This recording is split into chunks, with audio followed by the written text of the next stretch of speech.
What's going on, everybody? Welcome back to the Woodshed, and today we're doing what are the best clan capital raids in 2025.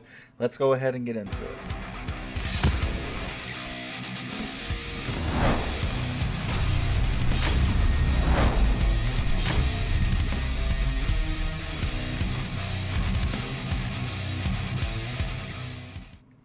That's right, everybody. You guys heard me here right. Today we're doing some capital raid stuff. It is a common question I get for one, why do I enjoy Clan Capital and Raid Weekend so much? For one is the amounts of attacks I get to do in such a short amount of time. It is a lot of fun.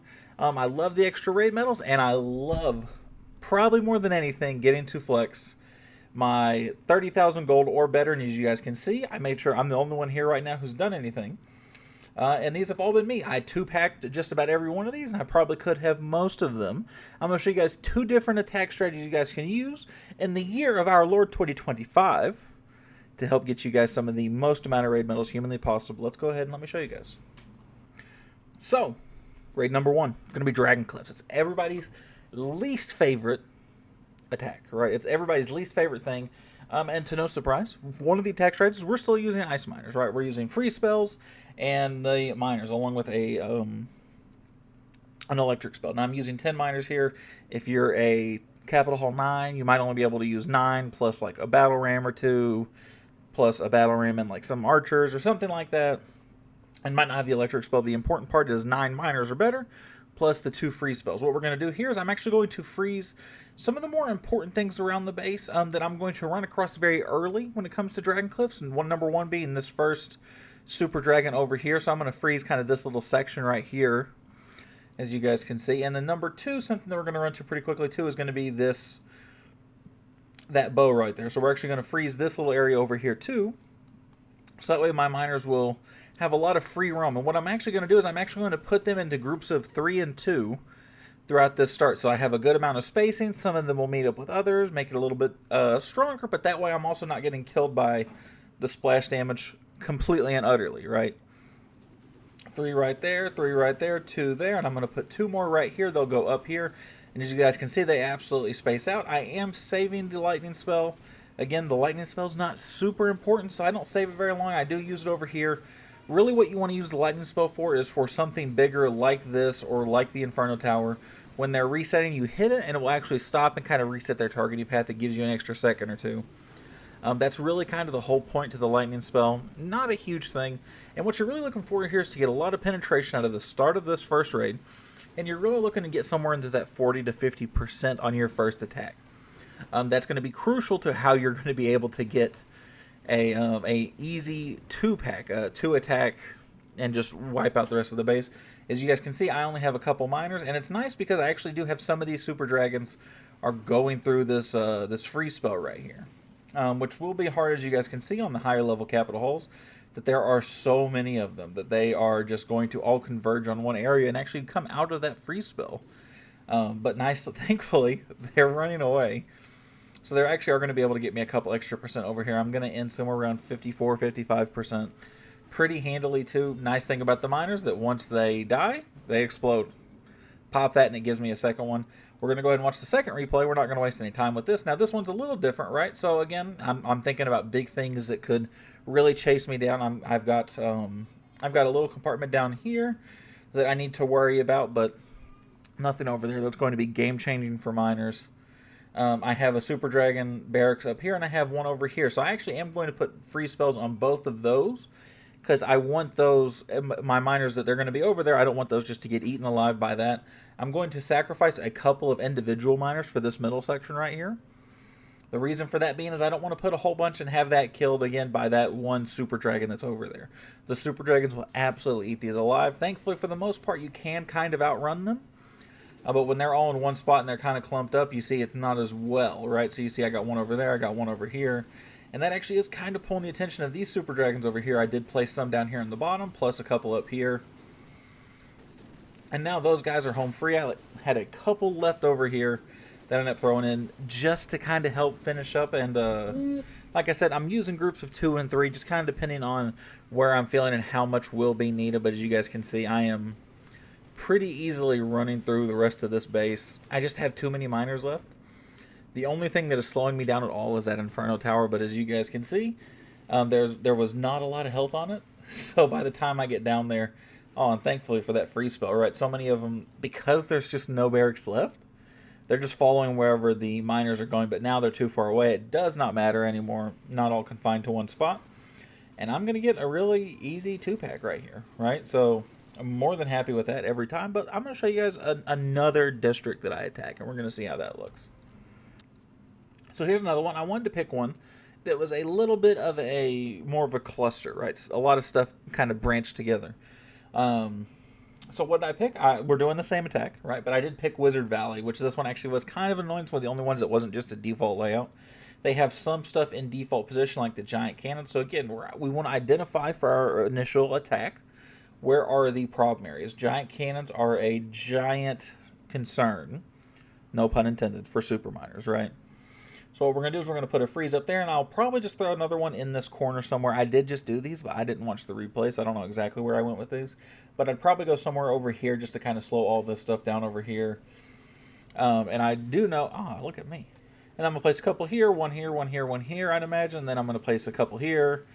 And is that the size of it? No, I had two more that was over here.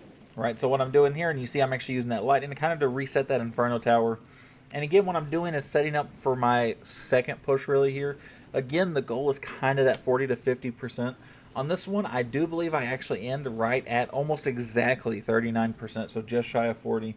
So it's not the end-all be-all if you don't get it, but it is pretty important to try and get as close as you can, because you are just looking for pure value. Now you can see I'm getting a lot of value because a lot of these things are actually breaking up like that. Or I'm breaking up some of these cannon carts, so it does kind of make up for it. The cannon carts are really annoying for miners, though. So that's kind of why I picked this one, too, because it's kind of an annoying little thing, because what they do is when they shoot them, the miners will actually dive down and retarget to them. They don't just walk over to them, right? So it just pulls them away completely. So it gets a little on the frustrating side. So 39% on the first one. Let's go ahead and watch the second one. And now I should just freeze in here and over here somewhere. Just again, because at this point I have so much stuff actually frozen. I will go after that single Inferno up at the top, because that's the only thing that's not really frozen that will really be a concern to me. I do also drop that early lightning on it. Probably not necessary, but it made me feel better. Then I'm going to drop some miners over here, some miners over here, and I'm going to walk through the rest of this base. This is pretty. This is a pretty easy attack. I'm going to speed it up a little bit here so you guys can actually kind of see how it goes, and we don't have to waste too much of everybody's time when it comes to this. As you can see, like, everything's just frozen and slowed down, so there's just nothing that's going to be able to stop me. The only thing, like I said, that could be any damage to this would have been these giant cannons up here, and they can't because they're frozen and out of range. So by the time I get up there, it won't even matter anymore. That Wizard Tower will be mildly annoying, but just by itself is a non-factor. So, but pretty easy attack. The only downside is you got to be a Capital Hall level 9 to be able to use this attack, but it's absolutely worth using. Now, let me show you something different. All right, attack number 2. Right, so this one's a different attack strategy. This one is something, if you guys have been around for a long time, you've seen before. This one does not require Capital Hall level 9. It requires Capital Hall level 8. And this one, in my opinion, is a lot more fun. I do enjoy this one. It's not as required for as beefy as an original attack, like the miners kind of. If you get 40% with this attack, more often than not, you're set. The only downside is this attack cannot two-shot Dragon Cliffs reliably. That's for damn sure. A lot of times it's 3. Sometimes I've even had 4, just because I'm using Battle Rams, Hog Gliders, and Skelly Spells. So you're saying this is kind of a weird combination. If you've never seen this, here's what the point of this is. The whole point is to drop these skeleton spells, kind of like the free spells, in high target areas. Except, unlike in normal raid weekend, or not normal raid weekend, instead of like normal attacks, and you're using a skeleton spell to distract something, we're actually going to use them to deal damage. Now, these first 3 probably won't deal a whole lot of damage, right? But we're still going to put them in high value spots. We're going to put them here. We're going to places like with these rockets, with these little spring trap bows, anything like that. Even with some of these where we have like these crushers, because crushers can be real annoying. Anything like that. So what we're going to do is we're going to throw down our graveyard spells. All right, throw one down there right in between the 2. Throw one over here and one over here. And then what I'm going to do is you are essentially, and I am not joking when I say this, spam your battle rams. Now there is a little bit of how you want to spam them, right? You want to have them nice and spread out. You want to open up the base real easy for these skeleton spells, and then I'm going to kind of trickle hogs in. So you can see I'm doing the hog gliders over here. I'm doing some over here. I'll put a couple over here. I'm kind of spacing them out a little bit, right? So as I space them out, I also got Raging Barbarians. I could have had 2 more Battle Rams. I used Raging Barbarians just for the sake of being able to clean up little things like this, kind of on command. As you can see, the hog gliders are just going to kind of go around. I'm going to slowly trickle those in. I'm going to save a few of them. This one a little less spammy, right? Going to throw them on this bow up here, and I'll actually throw them on that and that crusher up there as well. And this one, I know I said you don't need as big of a push from this one, but in this first one, I absolutely swamp this base in the first half of it. And the cool thing about the hog gliders, as you saw with that the thing that's actually gliding, is it actually does a small stun effect. So if you space out your troops really well, you can two-shot just about anything. This attack is very, very friendly. As you can see, I still got a whole bunch of hogs running around. They did group up. They are taking some traps, but I'm taking out another rocket. And I'm actually going to go through a couple more little things right here, right before my hogs end up dying. Yeah, it won't take a whole lot more at that point. Barbarians actually collect the town hall right there, or the district hall, my apologies. So let's go ahead. Let's go ahead and just get the other 36% real quick, right? This one's going to be a no-brainer. I'm actually just, because I did so well on the first one, better than I thought to, I'm going to double up on the scaly spells over here, and I'm going to throw one on this guy over here. And then what I'm going to do is I'm basically just, again, I'm going to split the battle ram, some here, some up here. And I can kind of just close my eyes and swamp this one. And this is where you'll start to see the effects of these scaly spells coming in so well. Watch and see how much of these are actually spawning in and how much damage they're doing. Because every time like a battle ram pops or some barbarians die, they actually spawn some skeletons. And with the now 6 skeleton spells on the map, it does not matter what happens here. I'm going to absolutely walk through this entire base. What is left of this entire base? There's not a lot left of it. Whatever is left of it, I'm going to walk through. But I'm going to show you guys one more example because I felt like that one was too easy, right? So let's show you guys something a little tougher. So we're going to do Blue Lagoon. Blue Lagoon is one of those that is you cannot get a lot of penetration on it. It's one that I actually routinely have to 3-stack with my miner attack if I'm not paying enough attention. But with this, it actually works very well. And again, you can see this is not a default layout. This is something that somebody's adjusted. So what we're going to do is we're actually going to target these couple rockets over here. And I'm going to target these Infernos over here. Is that necessary? No. Could I have targeted something else? Yes, I could have targeted probably this Crusher over here, or maybe just put an extra one here in between those two or over here, and kind of got maybe a little bit of different value-wise. But again, we don't have to get as much value on the first attack of these, right? So you see I put those couple first. I put the couple of graveyard spells down first. I got one more left, and I'm kind of trying to decide what to do with it. I do end up going with it on the Infernos. Handful of battle rams over here, handful of battle rams over here. You can see that rocket is distracted by them. Why those chose to go all the way down here, I'll never know, as opposed to just up here with the rest of them, but that's okay. Now we trickle in the hog gliders, right? We're trickling those in. They're actually going to do a lot of damage to this. They're going to try and take most of this over here, and I will actually use them to take the start of these over here and just kind of open the base up a little bit. At least open up the shell initially, right? And there's not going to be a lot that I get here, and because of how this base is built, I'm not going to get a lot of value out of this first go around, right? Which is going to be a little on the sad side, but not that it's going to matter. It's made it to YouTube. You guys know that doesn't matter. As you guys can see, I'm going to end somewhere. I think this was the 32% is where this first one ends. Still got a couple hog gliders left. I'm trying to kind of bunch them up, which is something you don't typically do with the miners. You kind of want to keep them separated. But here I do want these to kind of group together. Because that's how they just absolutely demolish buildings so quickly. 32% on the first one. But will that be enough for me to two-shot this? Of course it's going to. You guys should know who's already here and talking by now. I'm going to drop one Skelly spell on that Crusher, one in the middle right there, and I'm going to drop another one up here.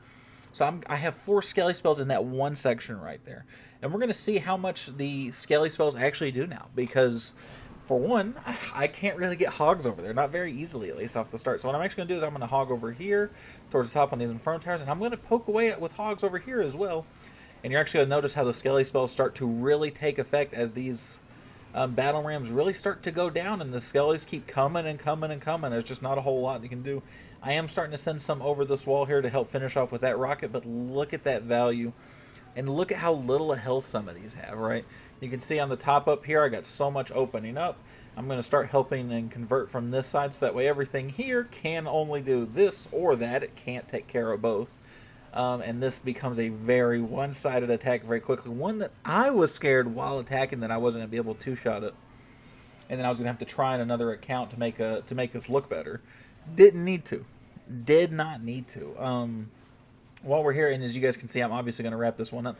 Let me know right now. Pause the video. Let me know right now in the comments below, which attack do you think ended up netting me more gold? I had 2 stacked. Basically every base I did with either one of them. Let me know which one you guys which one you guys thought was better as far as overall gold wise goes. They were very, very close, and I'm gonna show you guys here in a second. So I said pause the video. So I do 2 stack. All my attacks with these, they work very, very well. 99% of the time they work. 100% of the time. Now let's go ahead and go back to the map. Let's see what it ends up looking like. And as you can see, like I said, we 2 stacked. There's only been 2 attacks, Super 1, Super 2. 6 bases gone, and the Hawk Gliders actually won by 140 capital gold. I think that's wild. But let me know what you guys think in the comments below. I'd love to hear your guys' thoughts on this and what you guys like to use. If you guys have something else that you guys like to use that maybe I haven't considered, let me know in the comment section below. Or if you guys want to see something maybe for the lower capital hulls, maybe some sneaky archers or some super dragons, let me know in the comment section below. Otherwise, I hope you guys have a fantastic day. Make sure you like, comment, subscribe. Let me know what kind of videos you guys want to see in the comment section below. And I'll see you guys next time. Thanks, everybody.